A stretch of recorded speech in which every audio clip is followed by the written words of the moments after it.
adopted the 138.86 billion shillings supplementary budget 1 for the financial year 2021-2022, despite claims by Garissa Township lawmaker Aden Duale that it violates the constitution.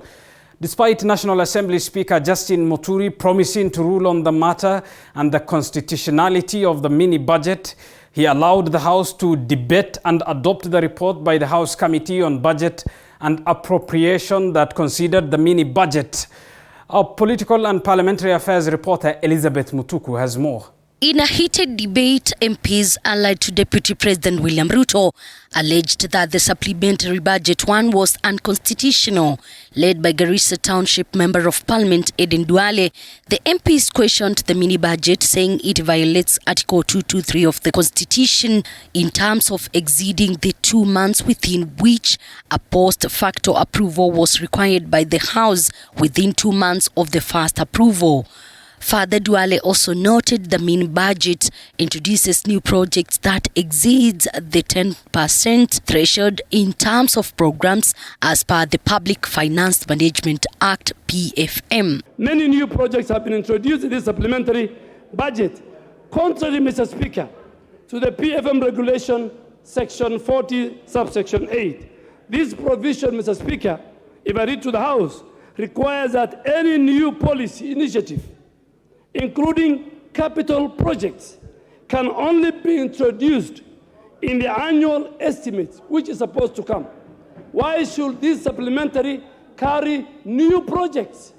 We need to avoid is sensationalizing things, that money has been overspent well beyond the Constitution.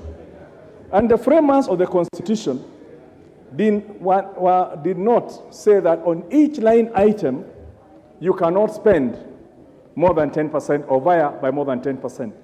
Article 223 subsection 2 of the Constitution requires that any spending under the article be sought within 2 months after the first withdrawal of money. If this cannot be actualized within 2 months, if for one reason or another Parliament is not sitting, the approval should be sought within 2 weeks of the resumption of the next sitting. Reallocations and spendings on 223 cannot be blanket, Mr. Speaker.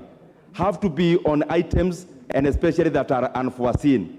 Otherwise, Mr. Speaker, if we leave it bare, then we give the national government a blanket check to spend over 300 billion, and especially referencing on the current budget, and we cannot afford to give the national government a specific blanket check of 300 billion to spend either way. Kikuyu Member of Parliament Kimani Ichung'wah described the mini-budget presented by the National Treasury to the House as budgeted corruption.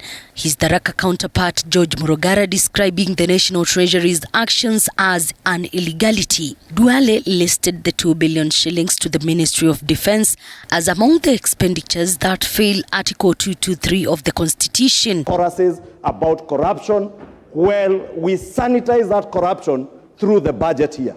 It is budgeted corruption, Honorable Speaker, when we allow the Executive Office of the President to exceed its allocations by 47% in expenditure that is vague, ambiguous, expenditure that is going into contracts that are veiled in state capture and conflict of interest. And you just need to look at who are the suppliers of the cabro blocks that are paving our streets in Nairobi. Actually, are not envisaged by 223.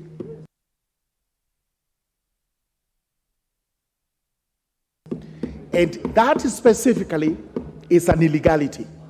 And this is why we are seeking guidance from the chair to confirm that what the Treasury has done is an illegality, and we are not going to stamp it.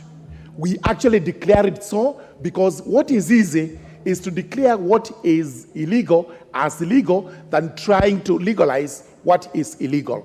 Just the other day, they undertook a trip to go to US, to go to UK, under public, listen, let me finish.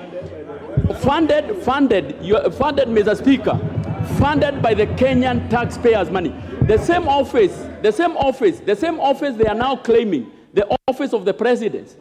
also funds the office of the Deputy President. PFM Regulation 40, subsection 4, clarifies that the purpose for which approval is sought for the supplementary budget should not include expenditure that, although known when finalizing the original budget estimates, could be accommodated within allocations. National Assembly Speaker Justin Muturi is expected to make a ruling tomorrow on the matter. Elizabeth Mutiko, TV 47 Nairobi.